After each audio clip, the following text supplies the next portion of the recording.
Thank you for joining me today. I'm Jamie Christine Brown, and I am presenting the Can Spam Act to Dr. Robert Perello today in regards to an email marketing proposal for I Buy Gold Houston. This is a perfect time to do an email marketing campaign for I Buy Gold Houston because the value of gold is increasing daily and so is the return on investment. In Houston on these coins. We also buy bullion. If you have gold bullion, and if you don't know what bullion is, it's pretty much, it looks like this. It's in a bar form. If you have silver bullion, gold bullion, we'll take it off your hands. Please bring it by. I guarantee you we're going to beat anybody.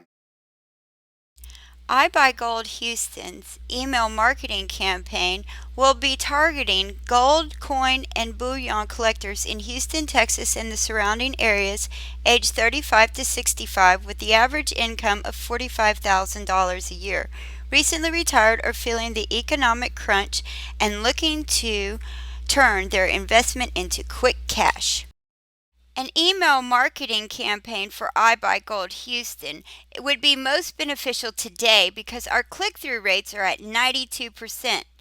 The delivery rate of an email is at 81% right now, and the revenue per email is approximately 33%. For this marketing campaign, we will have to take one measure of precaution and follow the rules of the Can Spam Act. The Can Spam Act stands for Controlling the Assault of Non-Solicited Pornography and Marketing Act. What is spam? Spam is unwanted email in the inbox. It is the curse of internet marketing. There are two definitions. The first one is unsolicited commercial email. Is perhaps the official definition that prompted anti-spam legislation in the United States and other countries. The second is email I don't want. However, it is the way spam is functionally defined by average users. Whether or not they subscribe to something initially isn't the point. If they start getting too much email they don't want any longer or don't remember the sender, they'll consider it spam. The Can Spam Act is the acronym Can Spam derives from the bill's full name, Controlling the Assault of Non-Solicited Pornography and Marketing Act of 2003. The Can Spam Act of 2003 was of the 108th United States Congress, signed into law by President George W. Bush on December the 16th, 2003. It establishes the United States' first national standards for sending of commercial email and requires the Federal Trade Commission to enforce its provisions. The penalties for jeopardizing these laws is jail time and a fine up to $16,000. One of the most recent cases in our United States District Court of Northern California entered a judgment against AS Internet Services for the amount of $806,978,084 against AS Internet Services to confiscate the plaintiff AZooAds.com Incorporated for their legislation practices. Who does the Can Spam Act apply to? The Can Spam Act applies to essentially all businesses in the United States that use email. It defines a commercial electronic mail message, which is regulated by this law as any email message, the primary purpose of which is the commercial advertisement or promotion of a commercial product or service, including content on an internet website operated for commercial purposes. Nearly any business email would be covered, email newsletters as well as standalone promotional emails. That doesn't mean that all your emails are spam, only that the Act governs them. Personal emails and perhaps nonprofit organizations don't seem to be covered. The Act's definition of commercial email explicitly excludes a transitional or relationship message, product updating customers about their and ongoing services, etc. spam is not illegal. There are many misconceptions about Can Spam Act. For example, many think that it makes spam illegal. Some think that it requires marketers to have permissions of the recipient. None of this is true. The act does not make spam illegal. As a matter of fact, many anti spam advocates felt the law actually did the opposite and made the spam legal, and in a sense, I suppose it did. But like everything, it's not quite that simple. The Act states that you can send an unsolicited commercial email to someone, but that you have to adhere to the following rules as stated on the Federal Trade Commission website, FTC Can Spam Act. What the Spam Act says is that you don't falsely or mislead header information. You don't use deceptive subject lines. You identify the message as an ad.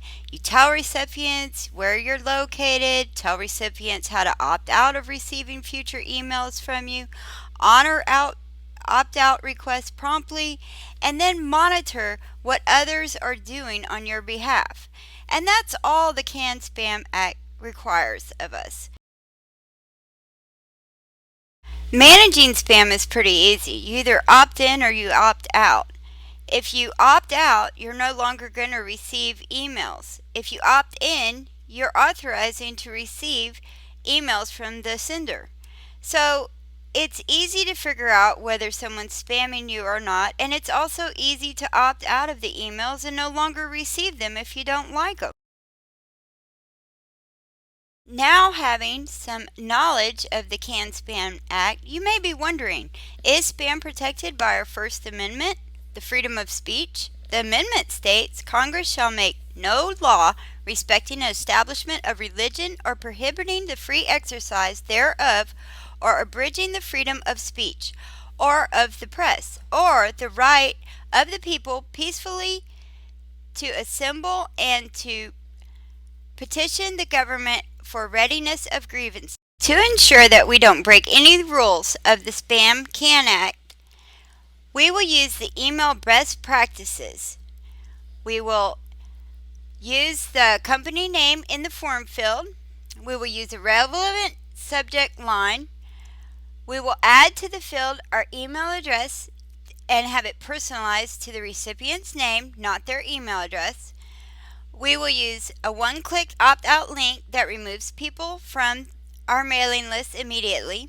In addition, we will use the opt-out link and may also include a link to our header for the recipients to view this email in the browser.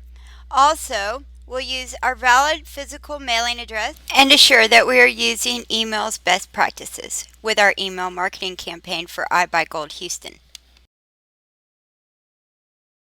Let's take a review of the email marketing campaign mock-up for I Buy Gold Houston. If you notice, I have put an opt-in link on the right-hand side of the page. Also, there's an unsubscribe link and we have a terms and conditions link. We also have a link to the I Buy Gold Houston homepage. This ensures that we are following the rules and regulations of the Can Spam Act. To gain users' trust and social proof, we also have links to I Buy Gold Houston's Twitter account and their Facebook page. Also, there's an e-trust logo, the VeriSign logo, and a 30-day money-back guarantee logo.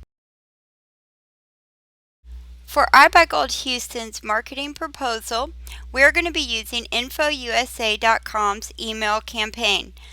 The email campaign will go out to 114,209 email leads. It's an opt-in generated email lead one-time blast. The total cost of the campaign will be $6,000. When calculating our return on investment for I Buy Gold Houston's marketing campaign, our ROI revenue is at $108,000 and our ROI percentage rate is at 15,000%.